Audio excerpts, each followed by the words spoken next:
This week on Conestoga Connected, we follow Amy on Try Ink as she visits Bryce Sims, where we learn where the first inspirations of tattoo art began. Do you love to jump?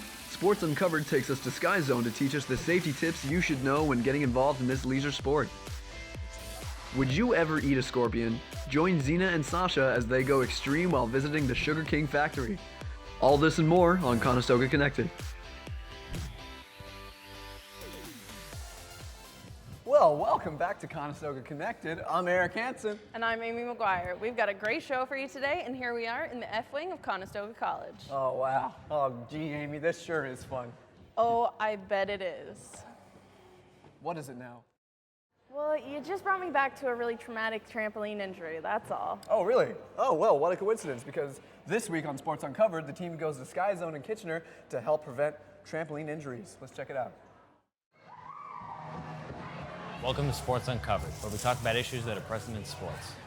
Not everyone tends to think of trampolines when it comes to sports, but there's no doubt that trampolines make for wholesome entertainment. But one bad jump and you can find yourself being rushed off to the emergency room. This week on Sports Uncovered, we are here at Sky Zone Kitchener to talk about the issue of trampoline safety. So get your Sky Zone socks and let's jump in.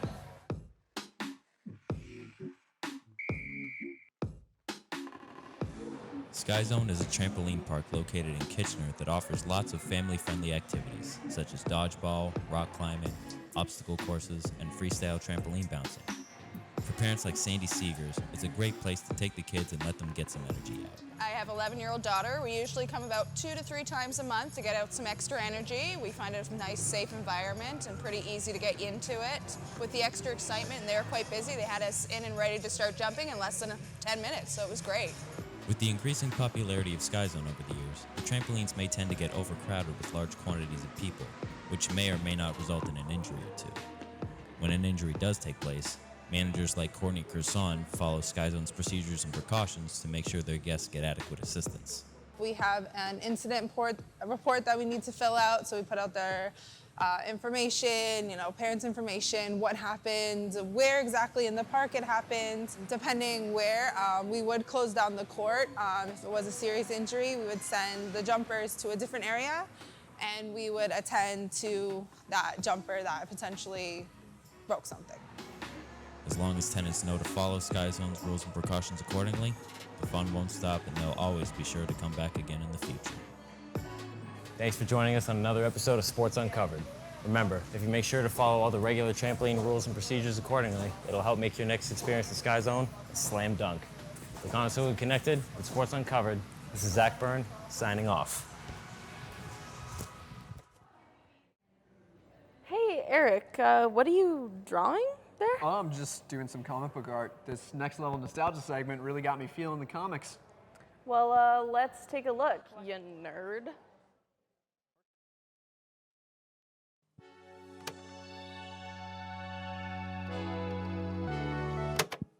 Hey, I'm Skylar Wade with Conestoga Connected, and on this episode of Next Level Nostalgia, we're going to be looking for heroes.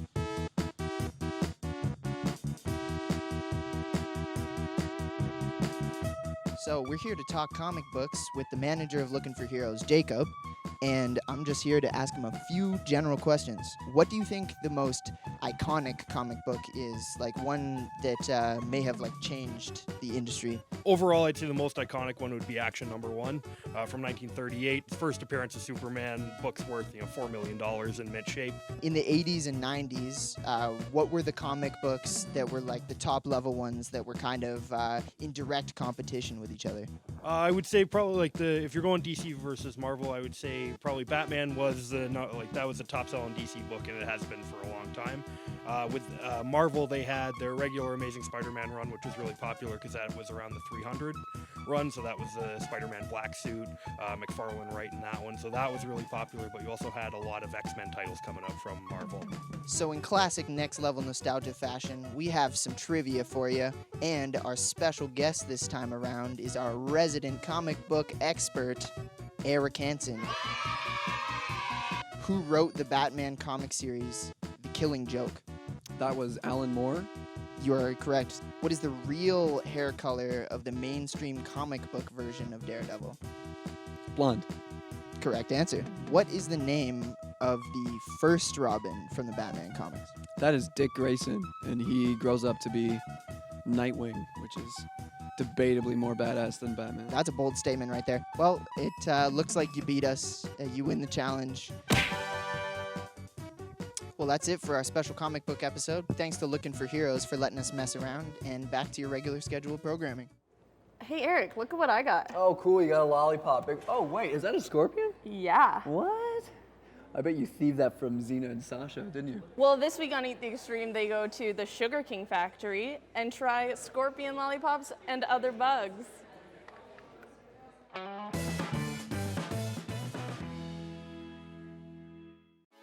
Hey, welcome back to Eat the Extreme. I'm Xena. And I'm Sasha, and we're at Sugar King Factory. And today we'll be trying scorpion lollipops and bugs.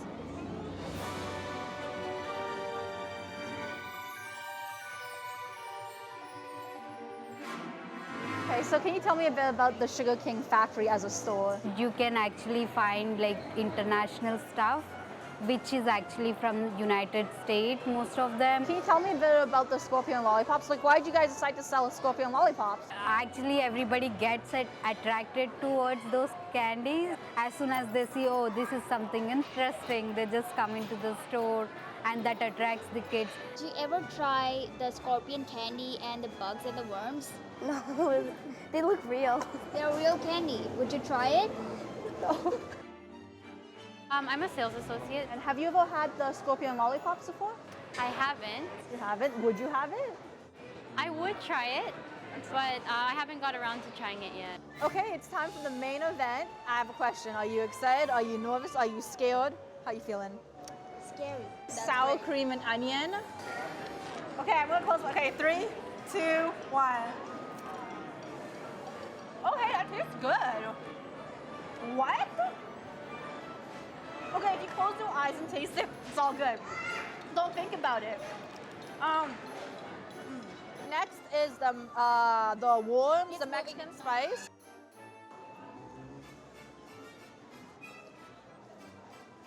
I don't know what to say. I mean, up next, scorpion lollipops. I'm still trying my best. Out of 5, I'm going to name all of these extremists. I'm going to give it a 4.5. I would say 5 out of 5. That was an experience, and we'll do it again some other time. Well, Yeah, this has we been Eat the Extreme. See you next time. Eric, have you ever wondered where we get the earliest designs of our tattoos from? Yeah, sometimes. Mostly just when I'm thinking about what tattoos I'm gonna get. Well, this week on Try Ink, I think I find out. Let's take a look.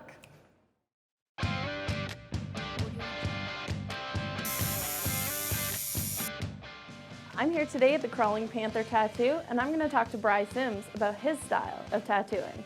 Let's go. Good. Working as a tattoo artist for 16 years, Bry Sims opened Crawling Panther Tattoos with his business partner Andy Gibson 4 years ago. The shop, which is located on the busy streets of Cambridge, is hard to miss with its wall-to-wall designs and artwork that was drawn by Sims and Gibson themselves.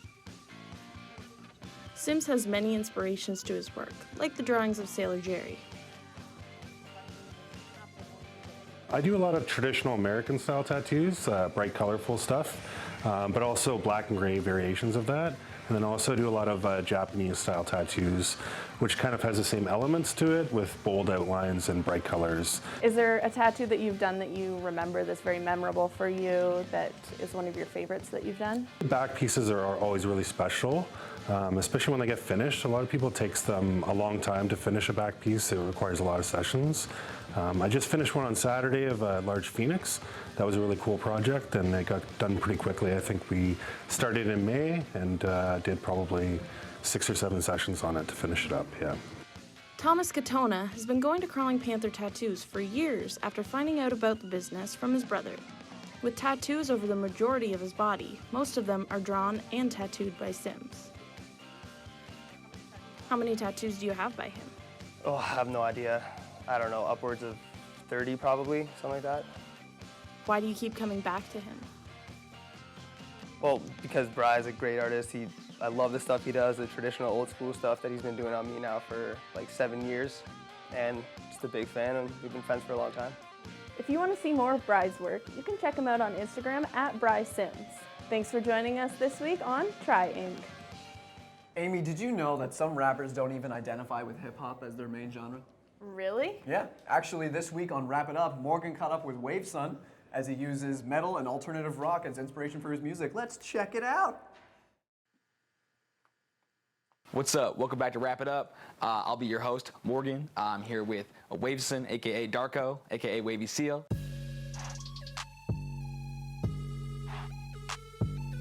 You say that like you try and do like all kinds of music based on feeling. Like, what would you say if you had to narrow it down? Like, would you say that hip hop is your genre, or would you say that you have like what's your genre?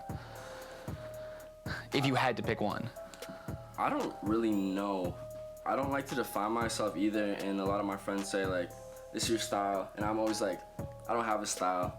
Yeah. Because like I said, like the feeling is kind of what I go off of, and whatever I hear a beat or I like write it and then put those two together and like make them good.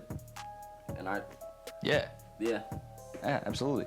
I asked kind of who your inspirations were, but who do you listen to? Like, what genre or what genres do you listen to, generally? It honestly depends on the day. Like, I grew up listening to a lot of bands, a lot of metal, like Black Label Society, Metallica, all that good stuff. Yeah. And when I went into high school and started, like, in high school, I found out what SoundCloud was, and yeah, absolutely. And, like, that was amazing to me because I found X, I found Peep, I found all these like dudes, RIP. Do you have anything dropping soon? I have a song coming out November 18th called F Probation, I Won't Swear. Good call. And on November 28th, I have a song called Autumn Falls, which will be on all platforms. Excellent. My Instagram is Waveson11. Absolutely. All right. Thanks for being on the show. Thanks, man. We're gonna record a verse. And... Sounds cool. Cause you better need no censorship. Hop on the mothership. I'm on some other shit. Looking down, you wondering. Got me always wondering you fucking up. Well, it looks like that's all the time we have for the first half. But hey, stick around. We still got plenty more to come. Yeah, with Boyan and Mia, they're doing some great stories today, so please stay tuned. All right. I'm going to go finish that scorpion lollipop. Where's that at? I wonder if they have any other ones. Where's Sasha?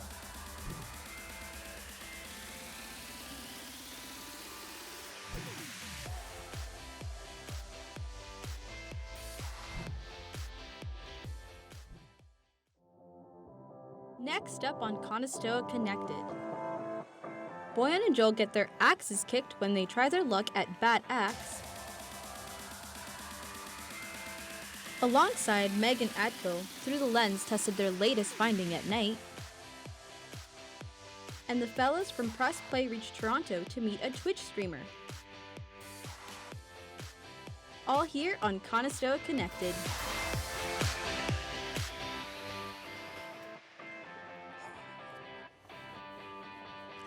Hey guys, welcome back to the show. I'm Boyan Vincic. And I'm Mia Alvarez. Before we get started though, we gotta finish up this game real quick, so just bear with us for a second. All right, your turn. All right. Oh, okay. You got a 5. Yay! Oh my God, really? Knew it. I am gonna win. Is there a board game I can win? Actually, there is. It's Yeah, what called is it? The Bucket List, but it's not your typical board game. Let's talk to Jen Davis to learn more.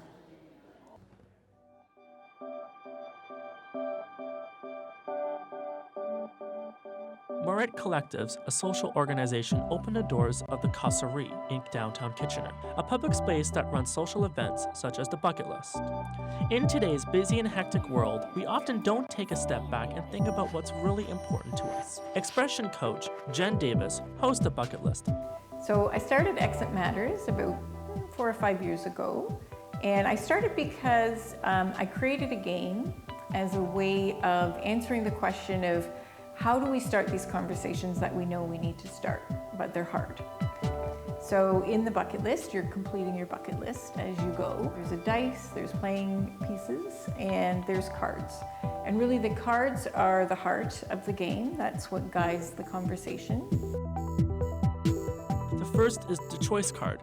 It gives you a 1 year to live scenario of a would you rather question. The second card is the reflect card. It provides open-ended questions such as, if your life was a song, what would it be? I know that there's just something about that music It's important to me. The third is a divine card. There are different values in each card. The last card is Chance card. It allows you to either cross off a bucket list wish or kick the bucket. Brenda Cameron has been a facilitator for the game. Very easy to get into. It's not easy for people in our society to talk about the end of their life in advance and to talk to others about it. And I facilitated with Jen a number of times.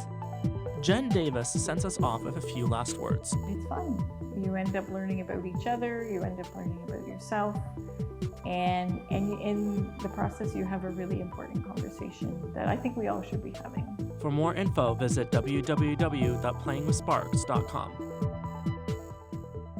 Man, I love watching speedrunners stream games. Oh yeah? Whose stream are you watching? Majin Phil, he's going for a world record right now as we speak. Well damn, looks like he's making moves. Yeah. Let's check it out.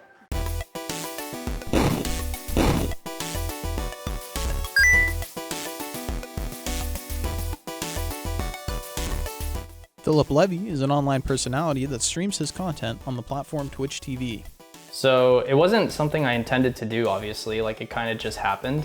When I graduated, I actually studied at the University of Guelph. And when I graduated, I studied a Bachelor of Commerce in entrepreneurship and accounting. Over time, I kind of just found this whole world of streaming online, and it was something I would do as a hobby. Phil wasn't always popular, but things have changed since then. You know, maybe some people want to enjoy my content, they want to keep watching it and stuff. And over time, it kind of just picked up a little traction, and you know, eventually it started earning more money than I was making doing the other stuff. And so, you know, it kind of went from there. Just like any other profession, hard work does pay off. I've been doing it since February 2015, full time. So yeah, this will be my 5th year anniversary coming up. Phil isn't the only streamer in this house. His fellow content creator and partner shares his unique career and passion. So it's actually, I mean, it's like, this is a completely new age job. Like it's a completely, like this wasn't a thing when we graduated high school or even college. Like this wasn't a profession that one grew up wanting to have. So it's a very interesting dynamic to have in a relationship because we're just growing with the times. So we don't know what the future will hold. Like we don't have like a conventional job where like we know we're gonna have it for 30 years, we're not gonna work at a bank, like we're not gonna have something steady, or even like we don't know like how long it's gonna be around or like what's gonna happen. So it's like, it's a pretty interesting way to like live your life, I guess. Special thanks to Phil for inviting us out to his house to take a look at his fantastic streaming setup. It was nice to meet you, and we appreciate everything you told us about the industry. Thanks so much for watching, guys. We will see you next week on Press Play. Hey, you ever try shooting at night? Yeah, I have actually. It's really fun, but it's hard to get the lighting right, you know? True, but Through the Lens can teach you how. Yeah? They experiment with a $30 lens this week.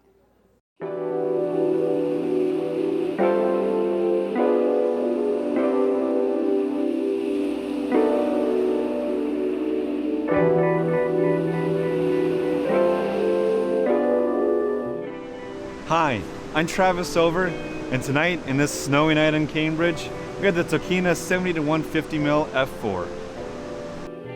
The Tokina is a bit special. It's the second telephoto lens we've featured on our show, and it also has the ability to zoom, something you couldn't do on the prime lenses featured before. We asked Waterloo photographer Megan Atco to come up with the crew, and artist Julie Gillette to model for us. Though Julie says that she has limited modeling experience. I want to say I've done maybe 4 shoots. So, not too experienced. My main Instagram account is Julie_Gillette, and then I have an art account that's called Oh Honey Art. Hi, I'm Megan Atco. I'm a photographer and filmmaker from Waterloo, Ontario, and this will be my first time shooting on a vintage lens as well as shooting on Nikon. It'll be quite different for me. I think there'll be quite some challenges considering it's a night shoot. I don't do night photography, not my forte, but I'm fun to see how it will turn out, and yeah.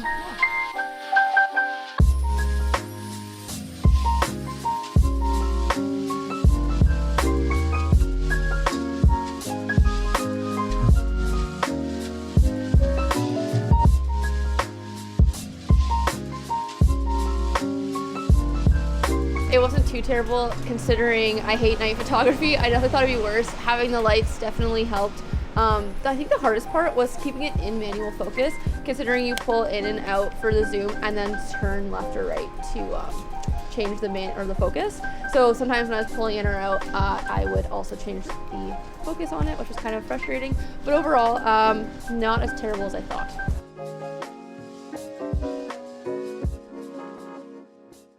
You know, when you watch Hollywood movies and TV shows, they always try to make it seem like AI is going to take over the world one day.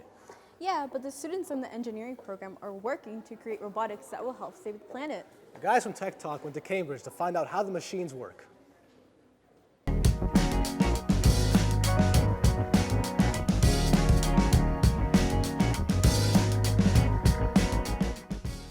Hey guys, welcome back to Tech Talk. Today we're here at Conestoga College's newest advanced research facility focusing in on recycling technologies through the use of AI. Let's go check it out. After a look around, Adam Sanderson gave us a demo on how to program the AI. With the robot, the nice thing about these new collaboratives is they're using a tablet in order to program it. For a lot of your motion, you can either move in linear or you can move in joint mode. Joint mode is you're controlling each and every one of those little motors all by itself. So if I move joint 1, the first one at the bottom moves. If I move joint 2, the second one there moves. You don't see people do that a lot because it's really hard to get any control on where the robot's going if you're just controlling it joint by joint by joint by joint. So say you want to try and pick something up and you're saying, okay, rotate, rotate, you're never going to get there. Ig Kalinko sees AI as the next step to a thriving Waterloo manufacturing industry. There's always been that fear that AI will displace workers in general, but you think of Waterloo Region's manufacturing, a lot of it's highly specialized. Again, manufacturing requires design, it requires engineering, it requires very well-trained personnel to run the machinery, to program the AI, etc. So what a lot of companies, the Toyotas of the world, etc., they're not looking to eliminate jobs, they're looking to repurpose people into higher and better quality employment opportunities and let the AI and the automation do the tasks that people generally don't want to do. It's clear AI can help bridge the gap from everyday manufacturing jobs to a safer alternative. I'm Connor McMillan for Conestoga Connected.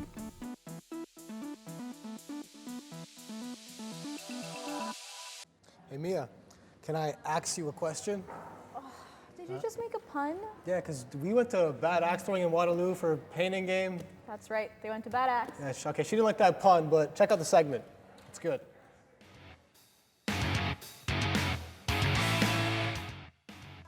Hey guys, I'm here with Paul Bunyan at Bad Axe Throwing in Waterloo to chop it up with Lucas and Numa.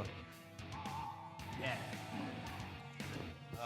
You enjoy it here? I fucking love it. It's one of my favorite jobs ever. I'm an axe master of the kitchen location, so it's pretty fun. I guess just for our purposes, just to have fun, what you think will be all right? 10-15 minutes maybe tops of practice, and then you guys will be throwing like a pro. Awesome, all right.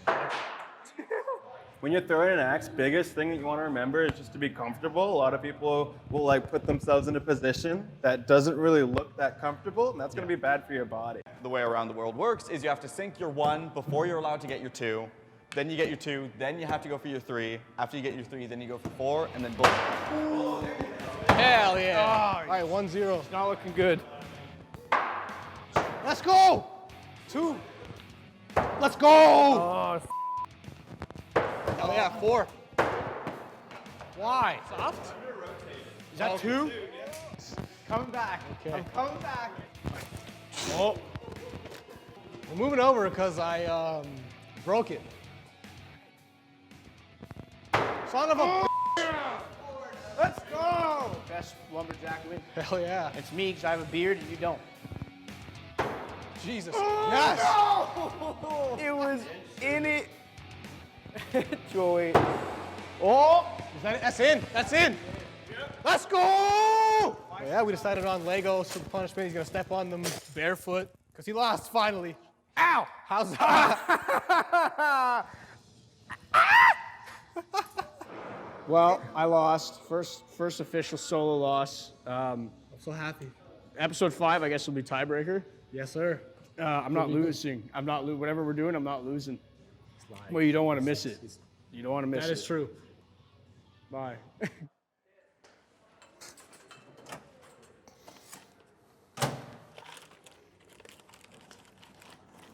Oh, what is that? It's instant noodles. They're okay, but the World Food Now team went to Crafty Ramen and they got real like proper noodles, so I'm kind of jealous. Yeah, I'd be too. Hey guys, I'm Chris Paisley from World Food Now, and today we're going to Crafty Ramen here in downtown Kitchener to try some real authentic Japanese cuisine.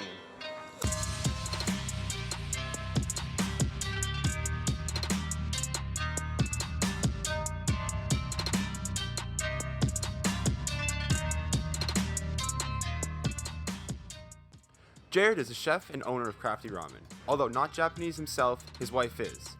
He spent 3.5 years in the country with her, learning the ins and outs of ramen. With ramen, there's not really, like traditional ramen, it's an oxymoron. So it's not really about traditional, it's about like this chef here in this little town has decided to use this dried seafood with the local pork bones he gets to make this dish. Jen DeBow is an employee at Crafty Ramen, and she says that her favorite dish is the Northern Warmer. And I'll normally add an egg and some bok choy to mine and just give it a little bit more greens and everything in there, and it's so good. We were also provided with some ramen to try, and I got to try the Seeker. The pork is very juicy. You can really taste the broth in it, and all the flavors are infused nicely.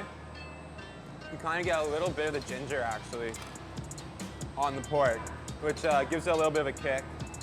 You can really tell that the noodles are made here. Just like, kind of hard to describe how it's different from like those instant ramen packs you get, but you can totally tell the difference. It's like night and day.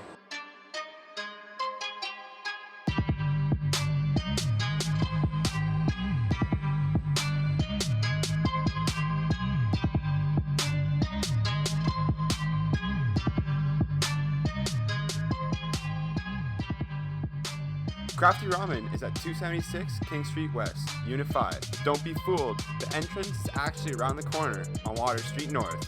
For Conestoga Connected, I'm Chris Paisley. Well, that's gonna do it for us. Hope you guys had fun. And we'll see you next week.